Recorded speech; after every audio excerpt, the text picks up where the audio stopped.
I was gonna do a video while I was driving, but I thought, well, I better not. I got to my spot here anyway, and oh my god, there's one of those Tesla friggin' garbage can. I had parked right there. Fuck, those things are ugly as crap. I don't know why you'd even spend what? I don't even know what they are. I think probably over 100 grand for one of those things. They're gross looking. I wouldn't fucking drive one of those if it was the last car on earth. I'd rather ride a horse. I'd rather ride a horse than drive one of those Teslas. But yeah, so I'm still applying for work. It's just crazy, man. I must have applied for like 50, 60 jobs so far this week. And yesterday and the day before, I got like about 6 or 7 rejections. But I'm thinking, there's nothing wrong with my resume. It's a beautiful resume. My son, Jacob, helped me with my resume. And so there's nothing wrong with that. It's just the over-application thing. Overpopulation. When I'm looking at some of these jobs, like over 100 people apply on a heartbeat. So you're looking at 100 applications. It's like playing the flippin' lottery to get a flippin' job here. And that is insane. And not to mention they raised our rent $200. Of course, I don't know if I told you or not, but we knew this was coming this year. But still, it's crazy as far as inflation, as far as living is concerned. And considering I don't have a real job, that's what my wife says. You don't have a real job yet. Well, no, I don't. Actually, this delivery job is not a real job. It's not a real paying job that they take taxes out of. It's basically my own business that I'm working, and I'm just continuing to do that every year, my taxes, because it's tax time, and I end up owing the government. I mean, household income, that's what prevents us from getting any kind of assistance or help. My wife makes her salary, so of course it's, when you look at the household income, it's more than what assistance would help you, because we're not considered in the low income bracket for assistance. But whatever, I don't care about all that anyway. It's government crap, and they don't help you anyway. I still owe from that stupid COVID shit. Yeah, I owe back the government what they gave me for help. So yeah, that's crazy. I think I owe the government like $5,000 or something. $5,000 or something, $6,000, including what I owe for taxes as well. But whatever, they can't pull that out of me. I mean, they could put me in jail if they want.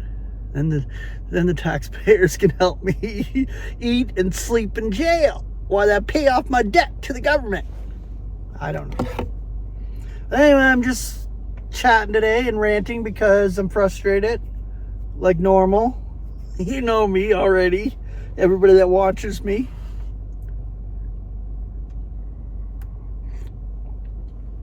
So this extra rent a month doesn't help me at all, especially now that I'm trying to get something stable. It's something that pays enough to frickin' live. For me personally, because like honestly, I'd like to provide more for my wife, provide more for our house. But at the moment I can't. I pay my half because my wife and I split it up half and half. She pays utilities, which is a little extra for her, and I give her help where I can for food. But you know, you work it out financially, it's slowly coming to that edge where it's not going to work at all anymore. And if I don't have something soon a solid wage, it's just going to bottom out.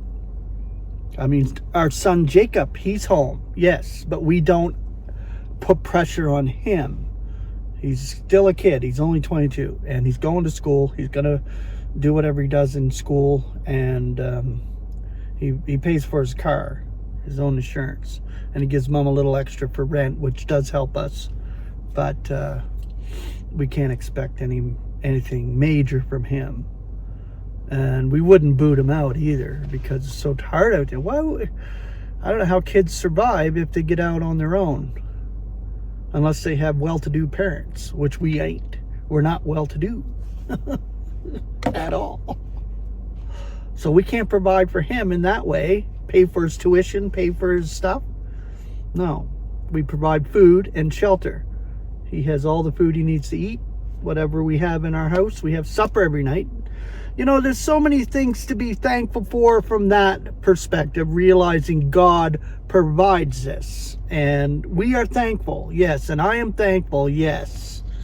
You know, I beef and go on here sometimes, but it's tough. It really is. In this world is what I'm trying to express. It's tough in this world for everybody.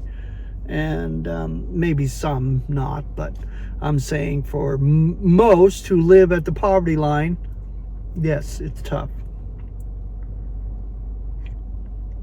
I mean, none of us have drug problems or alcohol problems anymore. You know, I used to have an alcohol problem, but God took that away. Thank God he took it away.